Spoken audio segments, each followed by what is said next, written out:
De faire une orientation par rapport à notre avenir. Parce qu'au Gabon, en ce moment, il est beaucoup question des élections législatives. Y allons-nous? Avec qui? On n'y va pas. Pourquoi? C'est vrai que moi, je pense, pour la deuxième hypothèse, je n'irai pas à une élection tueuse. Je n'irai pas à une élection qui a tué. Je n'irai pas à une élection dont les institutions sont à la solde d'un homme. Je n'irai pas à cette élection-là. Surtout que ce pouvoir, l'évidence est là aujourd'hui, c'est qu'il se trompe d'époque et il se trompe de génération. Je vais passer la parole à Maître Méré. Maître, s'il vous plaît.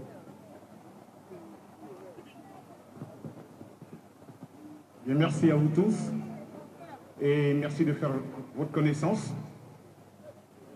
Voilà, vous disiez tout à l'heure que la nuit du 31 août,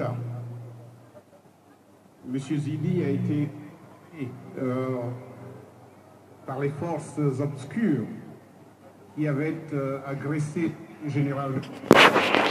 Je puis vous dire que j'ai fait la connaissance de M. Zibi 48 heures avant le jour du vote, à Port-Gentil, lors de l'avant-dernier meeting du président Jean-Ping, et je l'ai retrouvé à Libreville justement à 16h, vers 16h de l'après-midi, lorsque la population gabonaise avait décidé d'entreprendre une marche de manifestation contre l'hérésie accusée ce jour-là par le ministère de l'Intérieur. Et ensuite, nous nous sommes retrouvés au quartier général, vers 21h et quelques, après avoir subi évidemment moultes agressions pendant tout le parcours qui nous avait amené des charbonnages jusque devant la RTG, donc la radio-télévision gabonaise, où nous avions malheureusement pour nous assisté à l'exécution froide du premier jeune Gabonais qui a rendu l'âme devant tout le monde à bord d'un engin de travaux publics qu'ils avaient récupéré sur la route, et les fameuses milices encagoulées à bord de véhicules 4x4 pick-up blancs l'ont exécuté devant tout le monde. Cette scène, nous étions des milliers à la vivre. Et vers 22h, nous nous sommes retrouvés au quartier général, et à nouveau j'ai pu échanger un tant soit peu avec M. Zibi. Nous devisions sur la nécessité de concevoir des slogans pour le lendemain, pour continuer la manifestation le lendemain. Il m'avait dit, maître, nous ne pouvons pas manifester les mains nues. Et je lui ai dit, honorable, vous avez raison, il faut des slogans forts et suffisamment clairs pour exprimer ce que nous souhaitons, ce que nous désirons. Et j'ai fait un post sur Facebook il y a une année. Si vous allez dans mes productions, vous retrouverez ce post. Et je l'ai perdu de vue. Et puis, je l'ai eu au téléphone par le concours d'un confrère le jour où ils l'ont fait réapparaître pour le conduire au tribunal. Mon confrère a pu tout de suite m'appeler, échanger avec lui. Il m'a dit qu'il était très heureux de réentendre ma voix parce qu'elle constituait pour lui une espèce de réconfort et que demain lui semblait beaucoup plus proche que cela n'avait été dans les jours précédents et sombres qu'il venait de vivre. Parce qu'il faut retenir que Zibi avait fait l'objet d'un enlèvement, d'une séquestration et de torture. Parce que sa détention depuis le premier jour ne relève pas de la loi. Ils l'ont exclu de la sphère de la loi pour en faire un objet. Et ensuite, ils ont utilisé la loi pour le placer en détention. Il faut bien comprendre ce processus. Donc, la situation de Zibi Bertrand aujourd'hui, de Frédéric Matavala, de Hervé Mombo Kinga, de Pascal Oyougou et de tous les autres qui sont en détention sous ce régime le sont de façon illégale. Et leur situation constitue un crime. Et ce crime, le régime en place devra en rendre compte le moment venu, le jour venu. Pour ce qui concerne la situation présente de Zibi Bertrand, il a fait l'objet de ce qu'on appelle des tortures, de traitements dits inhumains. Le Gabon, notre pays, a signé toutes les conventions qui interdisent ces dérives. Malheureusement, le pouvoir en place a choisi de pactiser avec le diable, de sombrer dans l'animalité et de réduire l'être humain à un simple objet. Et ces actes-là constituent des crimes, et le moment venu, ils devront répondre de ces crimes-là. J'ai écouté mon confrère Maître Mbong Fadi, qui assure sa défense, à travers sa déclaration auprès de TV5. Et je suis rentré en contact avec lui par la voie de Messenger. Il me confirme les affres subies par Bertrand Zibi Abeugue. Ce sont des choses inacceptables. La prison de Libreville est un mouroir et personne n'a le droit d'être traité ainsi. Aucun être humain ne mérite ce que Zibi Bertrand a vécu. Et les organisations internationales qui sont censées intervenir dans le cadre des violations de droits de l'homme sont interpellées ici. Nous souhaitons qu'Amnesty International, qui fait déjà un travail de fond et que nous avons eu le privilège de rencontrer il y a 3 semaines, continuera ce travail et a en main les dossiers de tous les détenus politiques gabonais. Et Zibi Bertrand Abeugue, qui est devenu aujourd'hui la figure de proue de cette résistance, mérite que dans les jours qui viennent, il soit remis en liberté, parce que cette liberté est son droit le plus absolu, le plus élémentaire et le plus naturel, et aucun régime au monde ne peut se permettre de priver cet homme de cette liberté. Il a eu le courage de dire ouvertement, publiquement, ce qu'il pensait du régime, et nous lui en savons gré. Nous lui reconnaissons cette force et ce courage, et nous continuerons à rester debout pour que justement notre pays ne connaisse plus ce genre de situation.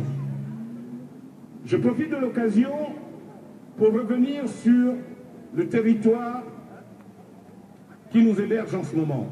Nous sommes nombreux à être binationaux, mais il y a également ici des compatriotes gabonais qui se trouvent en France parce qu'ils estiment être dans le pays des droits de l'homme. M. Macron, dans sa dernière conférence il y a 48 heures avec le président du Mexique, a évoqué la nécessité pour l'Union européenne d'intensifier les sanctions contre le régime vénézuélien qu'il a traité de dérive autoritaire. Non, nous avons passé le stade de la dérive autoritaire. Il s'agit d'une tyrannie et le Gabon tombe sous le même coup de la tyrannie. Mais nous n'avons rien entendu de la part de la France en ce moment pour ce qui concerne la situation du Gabon. Le Gabon vit sous la terreur et nous sommes dans une tyrannie. Et nous devons retenir, nous Gabonais, qu'il est nécessaire que nous accentuions notre approche vers le régime français. Parce que ce régime a une responsabilité aussi bien historique qu'universelle. Historique du fait des liens qui le lient au peuple gabonais. Et ce lien historique a été rappelé dans la résolution du 14 septembre 2017 par le Parlement européen et qui s'impose de fait à la France.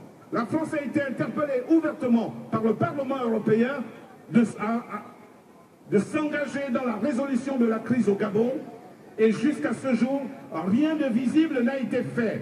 Alors que l'on assiste à une dérive exceptionnelle sur le territoire gabonais, on enlève aujourd'hui des citoyens en plein jour avec des moyens de l'État.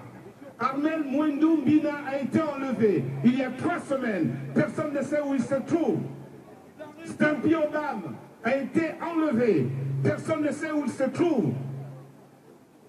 Mbela a été enlevé. Personne ne sait où il se trouve. Leurs familles sont désespérées et le régime ne dit rien. Le ministre de l'Intérieur ne dit rien. Le Premier ministre ne dit rien. Puisqu'ils revendiquent ces titres de Premier ministre et de ministre de l'Intérieur, ils ont l'obligation. On ne peut même plus parler de devoir dans leur cas, ils n'ont plus de morale. Ils ont l'obligation de se prononcer, ils ont l'obligation de faire des déclarations. Ils doivent dire où se trouvent ses compatriotes. Mais à ce jour, personne ne peut dire où se trouvent ces gens. Il s'agit de crimes. Il faut qu'ils retiennent que ce sont des crimes. Même s'ils les ressortent demain, même s'ils les remettent en liberté, même s'ils les transfèrent à la prison centrale, le crime est déjà consommé et ils devront en rendre compte. Je terminerai en abordant le quotidien des Gabonais sur le territoire national. Des personnes comme Onanga Fefe sont en danger, ils sont menacés tous les jours. Il est à Port-Gentil, c'est un résistant. Il y a d'autres personnes très courageuses qui l'ont démontré hier et depuis quelques jours. La mère de Zibi Bertrand, Madame Pascal Oyougou, Madame Nathalie Zemont de la société civile, Monsieur Georges Mpara, Monsieur Marcona et Sangui, le pasteur Ngoussi et tous ceux qui les accompagnent, tous ces courageux, nous vous demandons de rester debout. Nous vous demandons de continuer le travail que vous avez entrepris. Et nous savons que vous n'allez pas baisser les bras. Nous ici, de notre côté, nous ferons tout pour que ce régime tombe. Et nous sommes sur la bonne voie. Les taux se resserrent.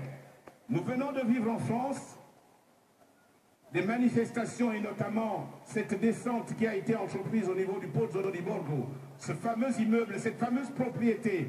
Et je peux vous dire que vous n'avez pas fini d'en entendre parler.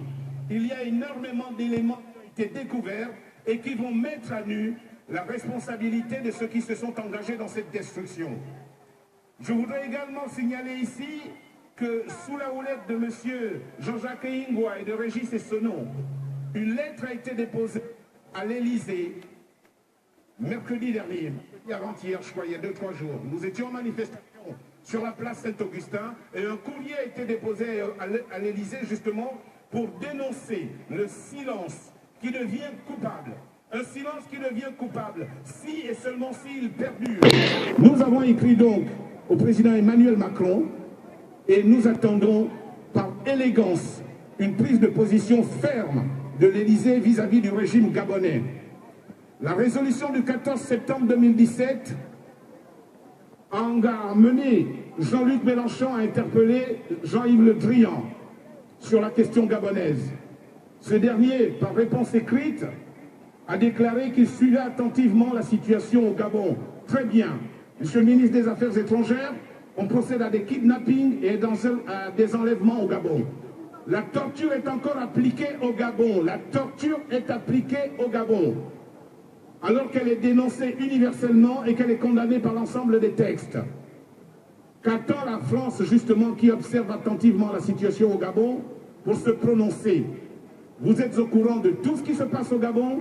Vous avez l'obligation et le devoir. La France ne peut plus continuer à regarder son histoire de profil. Elle doit avoir le courage d'affronter la vérité, sa propre vérité. Et nous espérons que le nouvel élan, introduit par le président Macron, ne concernera pas seulement le développement de l'Union européenne ou les rapports commerciaux avec l'Amérique. La France ne peut pas être qu'une machine à cash. Ce n'est pas possible. La France a d'abord été celle de la liberté, des droits de l'homme et du citoyen. C'est cette France que nous aimons. C'est cette France que le monde entier aime. Elle peut continuer à s'enrichir, mais elle a l'obligation et le devoir de défendre d'abord son ADN premier, celui de défendre les libertés et les droits de l'homme. Gabonais, ne perdez pas espoir. Je n'évoquerai pas la question des législatives. Je voudrais seulement que chacun nous comprenne que l'organisation des législatives relève d'un décret, c'est-à-dire d'une décision. Cette décision ne peut être prise que par ceux qui sont légitimes. La légalité dont se prévalent certains n'est que la fille de la légitimité. Et le régime en place n'a pas la légitimité. La légitimité, c'est Jean Ping, c'est le peuple gabonais. Donc la décision ne peut venir que du peuple gabonais ou de celui qui a été désigné par le peuple gabonais. Pour ceux qui parlent de réconciliation, sachez que la réconciliation dépend de la victime. Sachez qu'il s'agit d'un accord entre deux entités. Personne ne peut décréter la réconciliation nationale. Elle dépend de ceux qui ont souffert. Je n'ai pas encore entendu Zibi Bertrand se prononcer sur la réconciliation. C'est lui la victime. Je n'ai pas entendu Mombo Evekinga se prononcer sur la réconciliation. C'est lui la victime. Je n'ai pas entendu Frédéric Massabala se prononcer sur la réconciliation. C'est lui la victime. Je n'ai pas entendu Pascal Oyogo se prononcer sur la réconciliation. C'est lui la victime. Je n'ai pas entendu les parents des victimes disparues le 31 août se prononcer pour la réconciliation. Ce sont eux les victimes. Et où sont les disparus? Ayez le courage quand vous vous prononcez sur la place publique d'évoquer la vérité. Avant de parler de législative et de réconciliation, parlez des morts, parlez des disparus, parlez des torturés. À ce moment-là, peut-être, nous prêterons l'oreille pour discuter des législatives et des réconciliations. Gabonais, gardez la main, gardez la foi. Merci. Oh, merci maître. Équipe. Je crois que même si nous sommes en hiver, on a eu très très chaud et ça nous fait chaud de chanter notre hymne.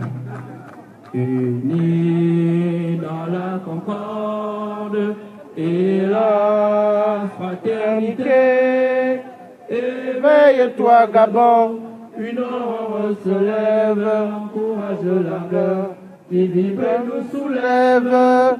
C'est enfin notre sort vers la félicité. C'est enfin notre sort vers la félicité.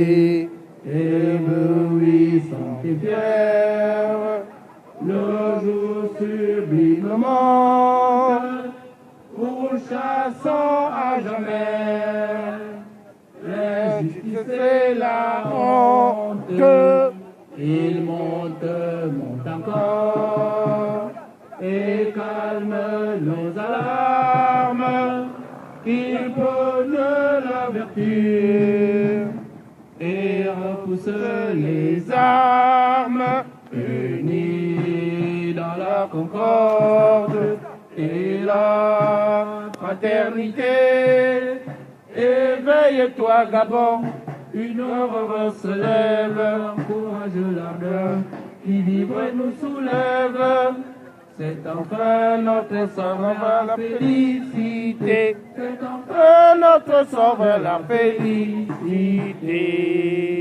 Union, travail, équipage.